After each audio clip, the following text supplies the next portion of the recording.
mula sa iyong bibig. May pumipigil ba magsalita sa iyong utak, hindi bibig?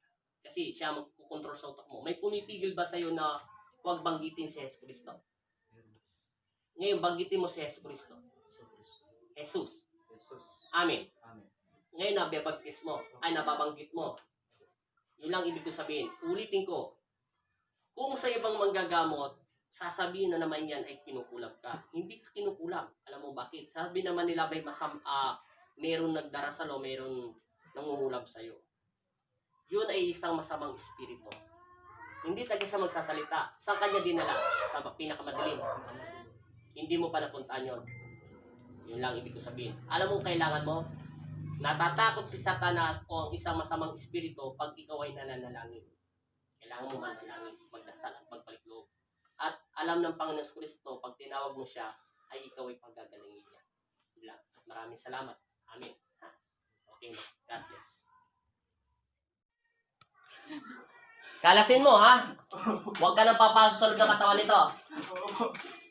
Hindi ka taga Pampanga.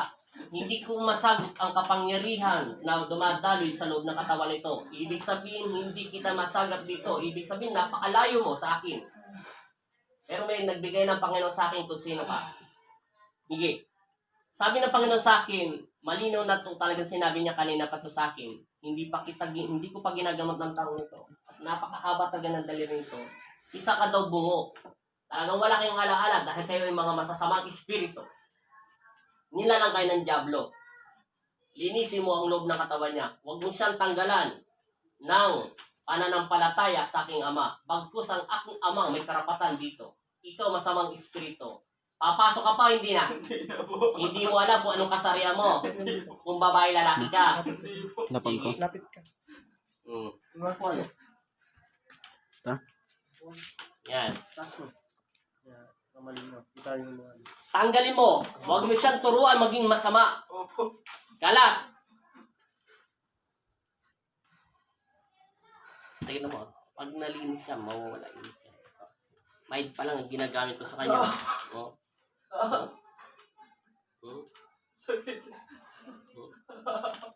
Kalas! Matagal ka na sa loob ng katawan niya. Hindi mo rin alam. Hindi mo rin alam kung ano kasarian mo, babae, lalaki ka. Kalas ng kalas. Sige. Sa araw na ito, palalayasin kita sa loob ng katawan niya. Kailanman hindi ka na makakapasok at makakabalik. Hindi kita pipigayin ngayon. Pero may gagawin lang ako sa'yo. Kalasin mo lahat yan. Tanggalin mo lahat.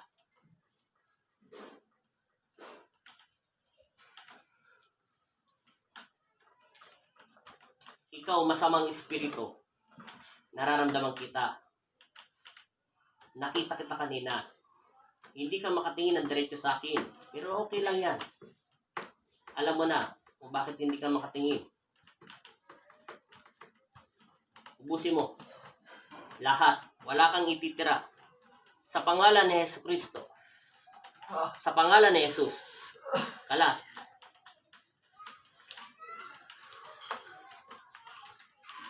Ubos. Kalas. Wala kang ititira.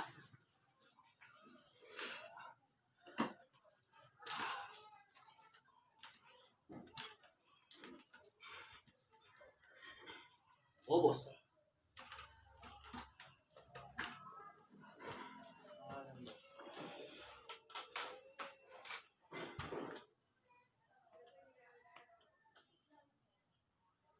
Tanggal. Kita mo, alam na alam mo kung saan mo kakalasin lahat ng mga nilagay mong sakit sa kanya. Wala naman akong inuutos kung saan mo kakalasin. Pero bakit alam na alam mo kung saan mo dinadaloy lahat ng kapangyarihan na nilagay mong masama rito sa katawan niya? Ubos, lahat. Itapon.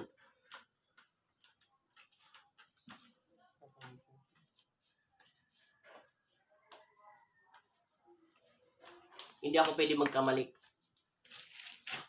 Maitim to. Nabungo. Nasa loob ng katawan niya. Pero may nasasagap akong babae. Pero hindi ito ang nagagambala sa kanya kung hindi ang maitim na espiritu. Pero hindi ko siya madetect dito sa Pampanga. Napakalayo niya sa akin. Galit ka? Hindi po. Sige, kalas. Sa pangalan ni Jesus. Sa pangalan ng Ama. Ubos ng ubos. Marami pa. Buong katawan.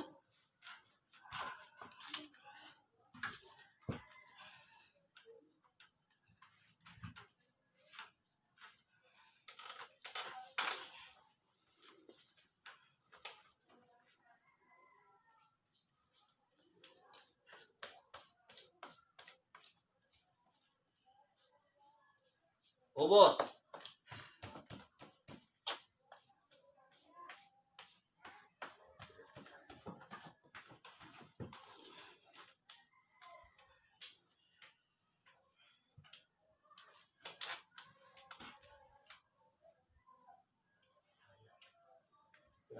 Yan.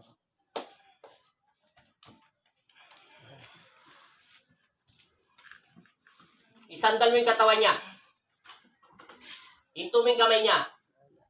Babalik ka pa sa loob ng katawan niya, hindi na. Hindi na po. Sigurado. Opo.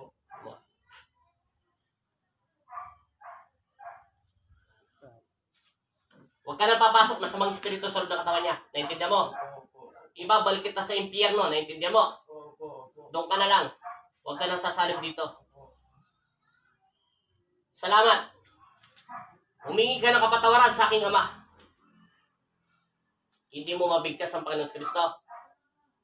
Sige, kung ayaw mong bigkasin ang Panginoon Kristo dahil nalulusaw kahit ayaw mong baggitin ang aking Ama, okay lang. Sa araw nito, tinatanggalan kita ng hininga at bisa sa loob ng katawan ng taong ito upang manatili ito sa aking Ama. Sa pangalan ng Ama at ng Anak at Espiritu Santo, masamang espiritu, lumayas ka sa loob ng katawan ng taong ito. Sa pangalan ni Jesus. Amen. Ibinababa kita sa impyerno.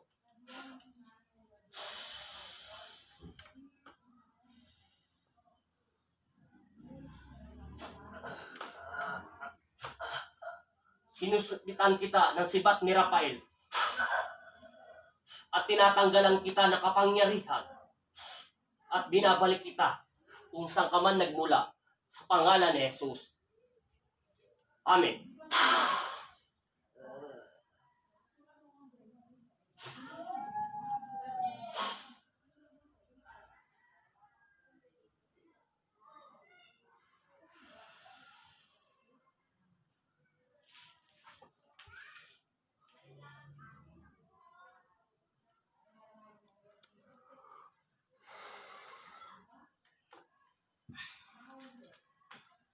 Anong pangalan mo?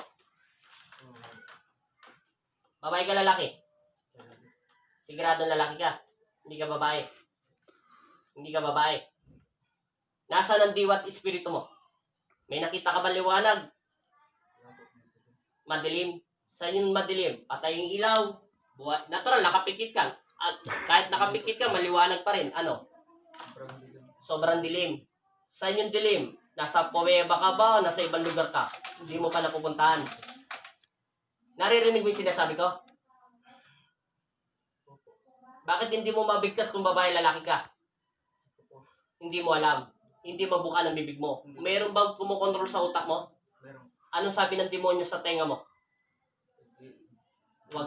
Wag daw sabihin. Ano? Ikaw magbula sa bibig mo. Kung naalala mo. Hanggang hindi ko pa sinasarado ang utak mo. Pag sinarado ko na yun, wala ka na maalala. Ayaw niyang iano yung pangalan mo. Ayaw niya banggitin ang pangalan ni Jesus Kristo. Kaya hindi mo babanggit. Yun ang sinasabi niya sa tenga mo. Huwag mong babanggitin ang aking Ama na Panginoon natin. Alam mo kung sino siya? Siya ay isang bungo. Ibig sabihin, isa siyang demonyo.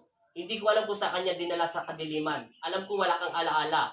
Nawawala yung alaala mo kasi hindi mo mabanggit si Jesus. Kung nabanggit mo si Jesus, o si Nazareno, ang mahal na ina o tamang Kristo, tatanungin ko kung ano na ang pangalan mo. Kaso hindi mo mabanggit ang aking Ama. Ibig sabihin, hindi ka tao. Walang tao o walang demonyo na hukbo ng sandatahan ng demonyo na mababanggit ang pangalan ni Kristo. Dahil alam niyo yun. Nakalagay sa Bible yun. Malulusaw sila. Takot sila. Nanginginig ang diablo pag binabanggit mo ang pangalan ni Kristo o Heso Kristo. Hindi mo mabigkas, di ba? Kaya kung ginising ang diwa mo, kasi masyado ka nasa ilalim ng kalupaan. Nasa matinding kadiliman siya. Baka mawalan ka ng malay doon sa kadiliman. Matagal ka magising. Ikayatin pa kitang damputin. Kasi minsan nangyari na sa akin yung una kong paggagamot. Hindi siya basta magising. Inawag ko pang kaluluwa niya. Alam mo, pagkagising niya, ano mo sabi niya? Hinahabol daw siya ng mga maitib na lalaki na mayroon daw mga tabak na umaapoy. Sa sobrang takbo daw siya ng takbo. Pero ang layo na daw na takbo niya, hindi pa rin daw siya maalis. No. Kaya tinawag ko ang pangalan niya kasi kaya ka nagising agad ng biglaan, iba yung ginawa ko sa'yo ng taktika. Kasi sinundot ko ang puso niya para hindi na siya makapasok sa utak at puso mo. Kaya hindi mo mabigkas si Hesus Kristo o si Jesus dahil ang iyong bibig ay may kumukontrol.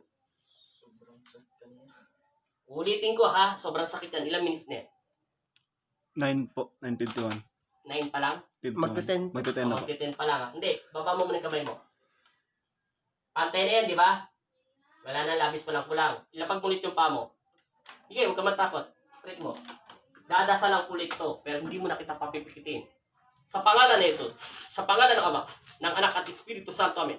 Nilalagyan ko to ng bisa, kung meron pa man nadiditik o meron pa nararamdaman, pumasok ka rito, magnetiko. At lagyan to ng bisa, amen. Sige ha, pikit. Sa pangalan ni Jesus, pumikit ka lang. Sa pangalan ng Ama, ng Anak at Espiritu Santo, amen. Dila. Sige, pikit. Sa pangalan ni Jesus, amen.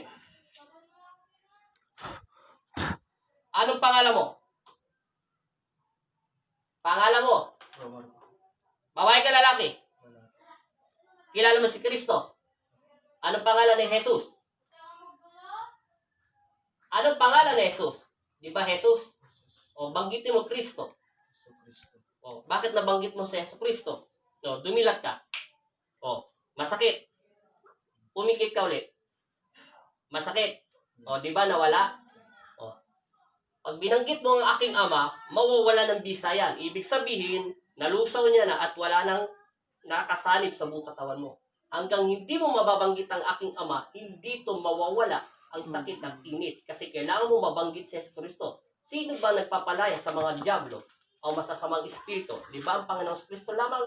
Kaming mga instrumento lang. Wala kaming kakayahan na palayasin ang mga masasama dahil tao lang tayo. Pero meron tayong kapangyarihan na iniwan ni Jesus sa puso natin. Di ba? Nagbago na yung mukha mo. Umula na. Para kang ano. Pumugi, parang pumugi siya. Sabihin natin po, parang basta nagkaroon ng kulay mukha mo. Lumabas yung kulay niya talaga. Lumabas na ang kulay mo. Hindi nakatulad kanina. Ngayon, nakakatitig ka na sa akin ng diretso. 10 pa lang yan, di ba? Kanina po gumagano siya. Tatanungin kita, tumingin ka sa akin ng likod ng diretso. Uling tanong, isang sagot lang, oo, hindi. Ewan ko, bahala ka kung dadagdag mo sagot mo. Kanina pinakausap kita, bakit hindi ka makatingin ng diretso sa akin? Nasisilaw ka ba? O hindi ko sinasabing Diyos ako ha? Ano ba? Naiilang ka ba? Natatakot ka ba sa akin? Etc. Natatakot ka sa akin. Ano yung mukha ko? Ewan ko na, bahala ka. Ikaw magbukas bibig mo. Yung natatakot ka sa akin. Tapos yung mukha ko, anong tingin mo? Blood ba sa paningin mo? Parang katulad ng malabong mata, kailangan mo pa ng salamin. Anong tingin mo? Ano? Parang ganon. Ngayon, nakikita mo ng mukha ko. Mapangit ako, di ba? Hindi, ibig sabihin na yun. Ibig sabihin, nakikita mo na. Hindi ka na natatakot. Hindi ka tulad kanina. Parang hindi ka makatingin ng diretso sa akin. Malikot yung mata niya eh. Oo. Ngayon, Parang diretso kanina na. yung kala mo yung ano. Aligaga. Yung aligaga. Kala mo marami kang kasuntak na takot sa akin na magkamali ka lang para kang iniimbestigahan ng mga investigador at saka ng mga abogado. Taas baba, basta. left side, Ngayon, hindi ka na natatakot. left right. Yan ang sinasabi ko sa'yo. Diretso Diba? na. Tsaka namula na yung labi mo. Tsaka nagkaroon na ng kulay. Mukha niya. Kaya ako minadali yung pagkagamot Liwanag. sa'yo. Kaya kung tinapos lang siya, hindi ko naman pala sukat ang 9 minutes pa lang pala. Kaya ako minadali yun kasi nasa ilalim siya ng impyerno. Hindi ka tatagal doon. Alam mo bakit? Pag tumagal ka doon sa sobrang takot mo, nakakaramdam ka na ng takot, baka hindi ka magising doon. Antayin pa kitang, antayin ko pang tawagin yung mga anghel na Panginoon Kristo para damputin ka doon at ibalik ulit yung kaluluwa mo. Kasi, pagdating mo dyan sa kaluluwa mo, para kang tumakbo rito hanggang sa lugar niyo. na walang tubig. Ang tubig. Oo. Tumakbo ha, hindi naglalakad, tagang tatakbo. Kasi yung suntot sa'yo ni Apo, puso eh. Oo. Samantalang dati pag leg, tapos sikmura, ngayon sa'yo puso. Sinentro ko yung puso niya para bitawan ka niya kasi sinasabi mo, may kumukontrol sa tenga mo na huwag banggitin si Heso Kristo. Ibig sabihin, may isang diablo, yun ba ang sinabi mo? O, di ba? Nakita ko kasi siya, may bungo. Ang ibig sabihin ng bungo, devil siya. Gusto ko talagang banggitin pero yung nasa loob. Ayaw bigkas. O, naririnig mo? Naririnig niyo po yung mga nanonood? Gusto daw niyang banggitin ang pangalan ni Heso Kristo. Pero di ko makakano. Hindi niya mabanggit, ayaw daw na sa loob ng katawan niya. Sabi sa kanya ng devil, huwag mong babanggitin yon, mamamatay ako. Nanginginig ako sa takot sa salita ng Diyos. Ibig sabihin, ayaw ng demonyo na manalangin ka. Kasi pag nanalangin ka, takot ang diablo. Ibig sabihin, natatakot sila. Kaya ang gusto ng Panginoon sa'yo, alam mo, simple lang. Gusto ng Panginoong Heso Kristo sa atin na tumawag ka sa Kanya. At alam niyang siya ang makakatulong magpagaling sa iyo. Hindi ako, hindi siya. Gusto ng Panginoong Kristo, Panginoong Amang Nazareno, na tumawag ka sa Kanya para lusawin ang nasog na katawan mo. Di ba? Kaya ko nalaman na meron siyang espiritu masama. Kanina yung kausap ko pa lang siya. Malikot yung Parang kang hindi ko maintindihan, parang kang kitikiti na parang allergic ka sa akin. malikot ng mata. Anong pakiramdam mo? Ayos na? Sige. Thank you.